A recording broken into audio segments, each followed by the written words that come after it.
Hello guys. तो battle through the haven के previous part में हमने देखा था शोयान को इतना ज्यादा एग्रेसिव होकर आगे जाते हुए देख गू क्लैन के बाकी के बंदे बोलते हैं सच में यहाँ तक पहुँचना हमारे लिए कोई सपने से कम नहीं है, क्योंकि अगर शोयान इधर नहीं आता और उसको प्रोटेक्ट करने के लिए हमारी मिस सूनर यहाँ पर नहीं आती तो हम चारों भी सूनर को प्रोटेक्ट करने के लिए यहाँ पर नहीं आते। ना ही हमने कभी सपने में भी सोचा था इस जगह पर हमें आना है। अब ट्रैवलिंग के दौरान उनके सामने हानली और हानिया दोबारा से प्रेजेंट हो जाते हैं, लेकिन इस बारी ये दोनों गधे अकेले नहीं आए थे, अपने क्लान के और थोड़े से बड़े कद वाले गधे को लाए थे। मतलब डाउशिंग लेवल के दो एनर्जी बॉडी को अपने साथ लाए थे और उन दोनों में से एक का नाम होता है हांडियाओ। अब हांडियाओ श्वेन के ऊपर और गू क्लान के सारे बंदों के ऊपर एक के बाद एक वार करने लगता है। अब जब शोयान और गू क्लान के सारे बंदे ऑलमोस्ट हारने के पगार पर प्रेजेंट हो जाते हैं, दोबारा से उन दोनों के फाइटिंग के बीच में इंटरैक्ट करते हैं सेंट सुइडाओ। अब उनको देखकर गू क्लैन के बंदे काफी खुश हो जाते हैं, लेकिन थोड़े टाइम के बाद हमें दिखाया जाता है सेंट सुइडाओ भी उन दोनों के वार से खुद को बचा नहीं पाते। अब ऑलमोस्ट सेंट सुइडाओ अपने मरने के पगार पर पहुंच ही गए थे। इसी टाइम पर ही एंट्री होती है एक ग्रीन क्लॉथ पहना हुआ एक पावरफुल बंदा का, जिसे देखकर हांडियाओ और उसका बुढ़ा सा दोस्त एकदम से डर जाते हैं। लेकिन वो दोनों थोड़े टाइम के बाद खुद को स्टेबलाइज कर लेते हैं, क्योंकि उन्हें लगता था उनके सामने जो बंदा है मतलब शोयान के जो एंसेस्टर हैं एल्डर शाओजुआन, वो 10 साल में सिर्फ एक बार ही ये हेवनली टूम के अंदर फ्री में घूम सकते हैं। तो अब तक तो 10 साल नहीं हुए थे, तो शायद एल्डर शाओजुआन का शैडो हांडियाओ और उसके दोस्त का कुछ भी नहीं बिगाड़ सकता। तो अब ये सुनकर एल्डर शाओजुआन भी बोलते हैं तुम दोनों थोड़ा ज्यादा ही मुझे अंडर एस्टिमेट कर रहे हो। अब यहीं से ही स्टार्ट होता है बैटल थ्रू द हेवन का नेक्स्ट नोवेल एक्सप्लेनेशन पार्ट। अब हान क्लान के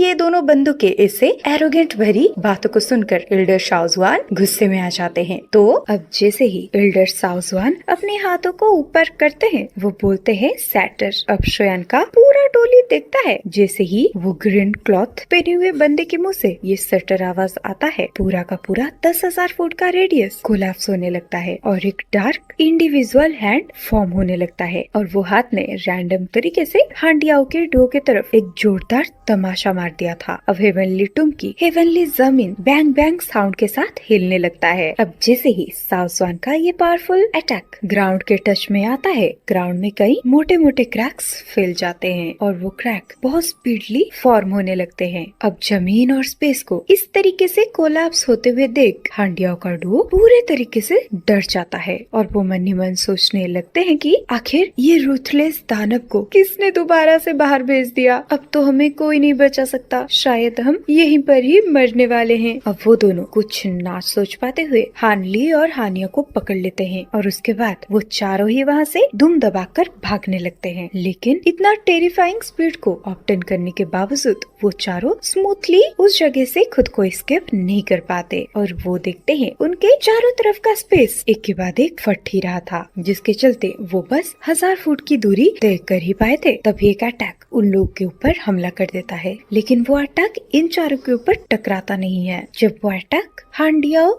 और उसके बुढ़े दोस्त के पास से गुजरता है, उसके फ्राइटनिंग स्ट्रेंथ की वजह से उन दोनों का एनर्जी बॉडी वहीं पर ही डिस्ट्रॉय हो जाता है और हानली और हानिया फोर्सफुली खिसकते हुए बहुत दूर जाके गिरते हैं। अब हानली और हानिया के सिचुएशन को देखकर एल्डर शाओजुआन उन दोनों के साथ कुछ नहीं करते, क्योंकि उनके सामने हानली और हानिया का स्ट्रेंथ एक चींटी जैसा था, तो वो उन दोनों को छोड़ देते हैं। अब अचानक से अपने सामने के सिनेरियो को देखकर सेंट सुइडाओ सरप्राइज हो जाते हैं, लेकिन सेम टाइम पर वो बहुत ही ज्यादा खुश भी होते हैं। अब वो मन ही मन खुश होते हुए सोचते हैं अच्छा हुआ मैंने ये सिचुएशन में खुद को इंटरफेयर कर दिया, नहीं तो पता नहीं बाद में ये रूथलेस सा पावरफुल बंदा मेरे साथ क्या क्या होता। अब सीन चेंज होकर आता है एल्डर शाओजुआन के तरफ। अब वो हान क्लान के दो बुढ़ों को खत्म करने के बाद पीछे मुड़ते हैं। अब जैसे ही वो गू चिंगियान के ग्रुप को देखते हैं वो कुछ नहीं बोलते। अब वो श्वेन की तरफ मुंह मोड़कर शोयान को बस टुकुर टुकुर घूरने ही लगते हैं और सामने से श्वेन भी शाओजुआन के आंखों में आंखें मिलाकर समझ नहीं पाता क्या करे। उसके बॉडी के खून एकदम से अचानक से स्पीडली भागने लगते हैं। अब इसी टाइम पर वो ग्रीन क्लॉथ वाला बंदा अपने पाँव को एक बार आगे बढ़ाकर श्वेन के सामने अपेयर हो जाता है और वो बोलते हैं कि तो फाइनली मेरे साव क्लान से कोई तो आया,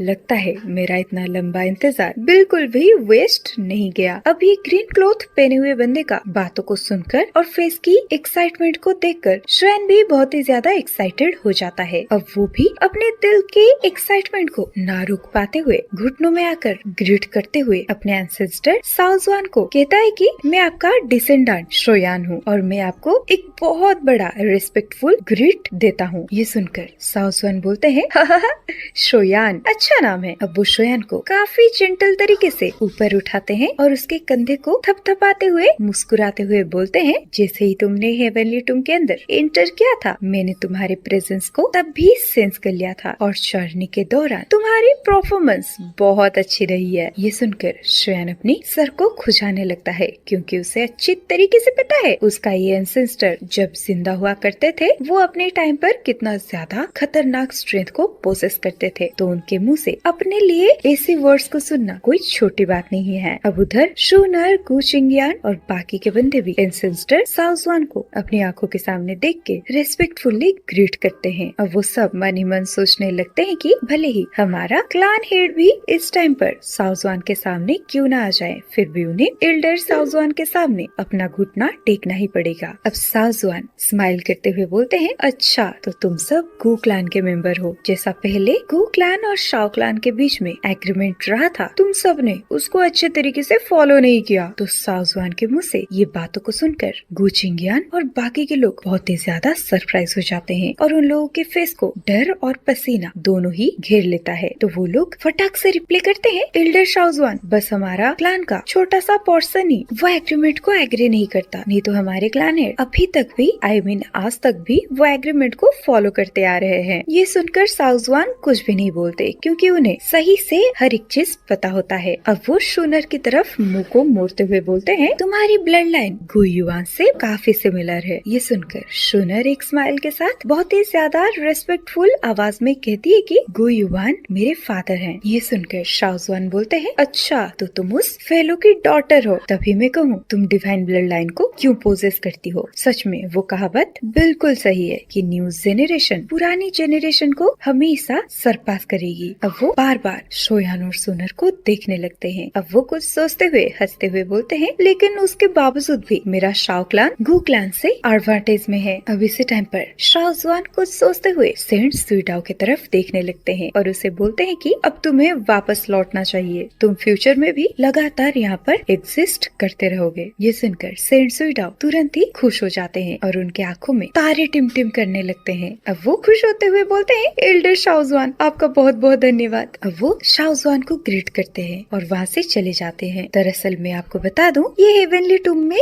कई सारी एनर्जी बॉडीज हैं और उनमें से कुछ एनर्जी बॉडी सेंट सुइडाओ से भी स्ट्रॉन्ग है, लेकिन क्योंकि अब साओजुआन ने इन शब्दों को कह दिया है तो वो सेंट सुइडाओ को बिल्कुल भी हेवनली टूम के अंदर किसी के ऊपर भी डर नहीं होता, क्योंकि उनको कॉन्फिडेंस था कि अब हेवनली टूम का कोई भी पावरफुल एनर्जी बॉडी उनके ऊपर हमला नहीं करेगा, ना ही उनके ऊपर टारगेट करेगा। अब सेंट सुइडाओ को जाते हुए देख साओजुआन हंसते हैं और बोलते हैं कि तो चलो हम टूम के तरफ चलते हैं। वो दरअसल हेवनली टूम के वजह से मैं अपने टूम से ज्यादा टाइम तक बाहर नहीं रह सकता, इवन इफ ये मेरी शैडो है। मैं अपने टूम को छोड़कर हेवनली टूम में अपने एनर्जी बॉडी के साथ नहीं घूम सकता। ये सुनकर गु चिंगियान का ग्रुप शॉक में चला जाता है। वो सारे बंदे मन ही मन सोचने लगते हैं कि क्या सच में एक शैडो का इतना ज्यादा पावर है कि वो अपने हाथों को हिलाकर दो टाओशिंग वॉरियर को तबाह कर सकता है। अगर ये अपने एक्चुअल बॉडी में होते तो पता नहीं इनके पास कैसे टेरिफाइंग पावर्स होते, तब तो शायद ये पूरे दुनिया को तबाह करने की पावर अपने मुट्ठी में रखते। अब एल्डर साओजुआन श्राइन की तरफ देखते हुए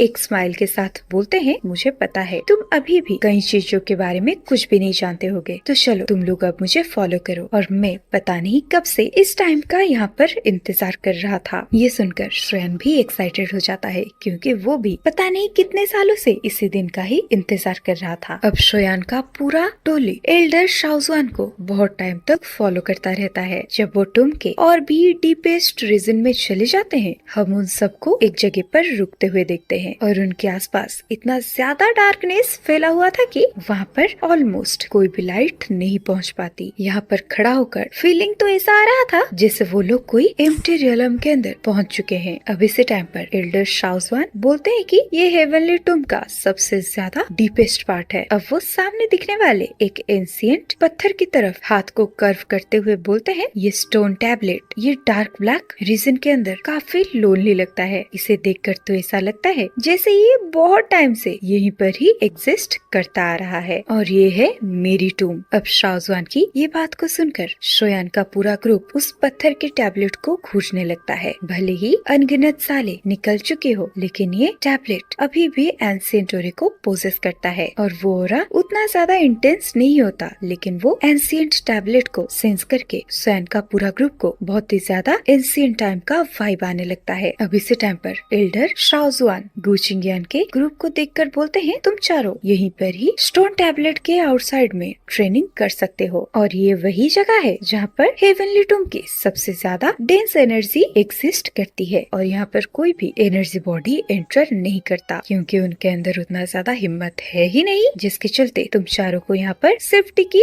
कोई भी टेंशन नहीं है। अभी सुनने के बाद गुचिंगियान का ग्रुप एक दूसरे को घूरने लगता है। अब वो ना चाहते हुए भी सिर्फ और सिर्फ अपने फेस में एक स्माइल ही ला सकते हैं, क्योंकि उनके सामने जो इंसान है वो शाओजुआन है और उसके सामने मुंह खोलने की किसी की भी हिम्मत नहीं है। और जैसे कि वो एक टाइम पर कॉन्टिनेंट का एक पीक लेवल का एक्सपर्ट रह चुके हैं, तो ये लोग तो उनके सामने सिर्फ उनकी बातों को ओबे ही कर सकते हैं। अब इधर शाओजुआन शूनर और शोयान को बोलते हैं, शोयान और गुयुआन की लड़की तुम दोनों मुझे फॉलो करो। ये कहने के साथ साथ वो अपने दोनों हाथों को पीछे जेंटली रफ करके आगे बढ़ जाते हैं। अब जैसे ही वो स्टोन टैबलेट के कॉन्ट्रैक्ट में आते हैं, उनकी बॉडी इल्यूजनरी होना स्टार्ट कर देता है और थोड़े टाइम के बाद वो पूरे तरीके से डिसअपीयर हो जाते हैं वहाँ से। ये सीन को देखकर शोयान एक गहरी सांस लेता है और अपने हाथों को वो शूनर की तरफ बढ़ा देता है और बोलता है, तो चलो हम भी चलते हैं। अब शोयान के स्माइल को देखकर शूनर के दिल के अंदर जो अनसियसनेस होता है वो पूरे तरीके से गायब हो जाता है। वो भी एकदम ओबीडियंट तरीके से अपने हाथ को आगे बढ़ाकर शोयान के हाथों में रख देती है और शोयान के हाथ को पकड़कर वो दोनों आगे बढ़ जाते हैं। अब ये देखकर पीछे से गुचिंगियान शोयान को बोलता है, शोयान आप प्लीज हमारी शूनर का ध्यान रखना। ये सुनकर शोयान भी बोलता है, हाँ लेकिन तुम सब भी अपना अपना ध्यान रखना। अब जैसे ही शोयान अपने दूसरे हाथ को आगे बढ़ाकर स्टोन टैबलेट को टच करता है, वहाँ पर एक ब्लड लाइन कनेक्शन फॉर्म होता है। तो वो टैबलेट में से एक सर्कुलर लाइट बाहर आता है, जिसने की शोयान और शूनर को पूरे तरीके से रैप कर लिया होता है। अब वो दोनों भी धीरे धीरे वहाँ से डिसअपीयर होने लगते हैं। ये देखकर पीछे से गुचिंगियान का ग्रुप एक दूसरे को घूरने लगते हैं, क्योंकि देखने के अलावा उन सब के पास कोई दूसरा रास्ता होता ही नहीं। अब इसी टाइम पर गुचिंगियान बोलता है कि चलो चलो इन दोनों को छोड़ो। जैसे एल्डर शाओजुआन की एबिलिटीज हैं, वो शूनर के साथ कुछ भी गलत नहीं करेंगे। हम बस यहाँ पर उन दोनों की बाहर आने का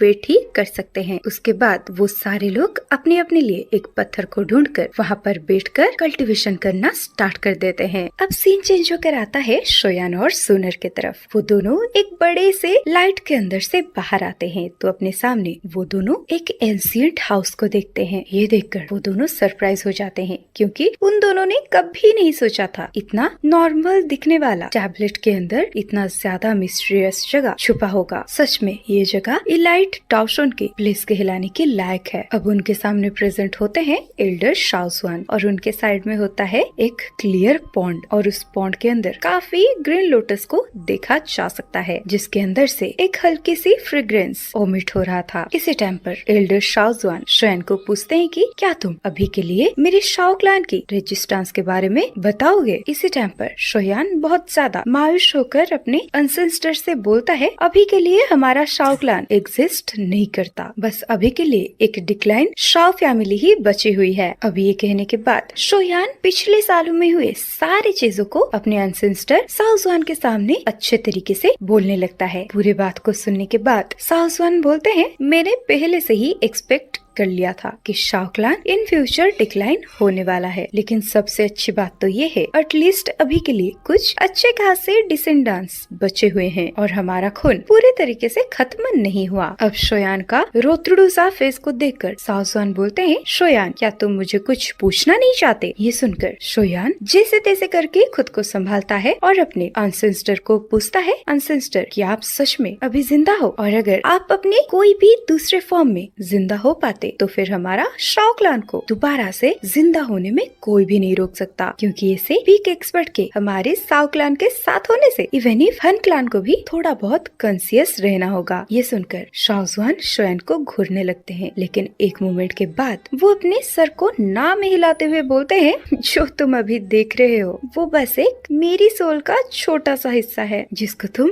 रेमिनेंट पार्ट भी बोल सकते हो। और जिस टाइम पर मेरी मौत हुई थी, मैंने उस टाइम से पहले लोगों को इंस्ट्रक्ट किया था कि मुझे हेवनली टूम के अंदर ले जाया जाए, क्योंकि ऐसा होने से मैं अपनी कुछ फॉर्म को लेकर शाओ फैमिली के किसी बंदे का यहाँ पर आने का इंतजार कर सकता हूँ, लेकिन ये सिर्फ हेवनली टूम तक ही लिमिटेड है। और जैसे ही मैं इस जगह को छोड़ने की कोशिश करूंगा, मुझे सभी के साथ डिसअपियर होना ही पड़ेगा। अब ये सारी इन्फॉर्मेशन को सुनने के बाद शोयान बहुत ही ज्यादा मायूस हो जाता है। वो एक कड़वाहट में भरे एक्सप्रेशन को लेकर हंसते हुए बोलता है, अभी के शाओ क्लान की स्ट्रेंथ बहुत ही ज्यादा वीक है, क्योंकि हमने ब्लड लाइन की स्ट्रेंथ को खो दिया है, तो हम बाकी के एंशिएंट क्लान से बिल्कुल भी कम्पीट नहीं कर सकते। और बाकी के एंशिएंट क्लान के बंदे मुझे काफी यूजलेस समझते हैं। ये सुनकर शाओ जुआन शोयान को समझाते हुए बोलते हैं कि ये उस समय की बात है जब शाओ क्लान के अंदर एक्सपर्ट्स की कमी नहीं थी, लेकिन तब भी मैं सेंस कर चुका था हमारा शाओ क्लान अपनी डाउडी ब्लड लाइन को एग्जॉस्ट करने वाला है। और तुम्हें ये समझना चाहिए कि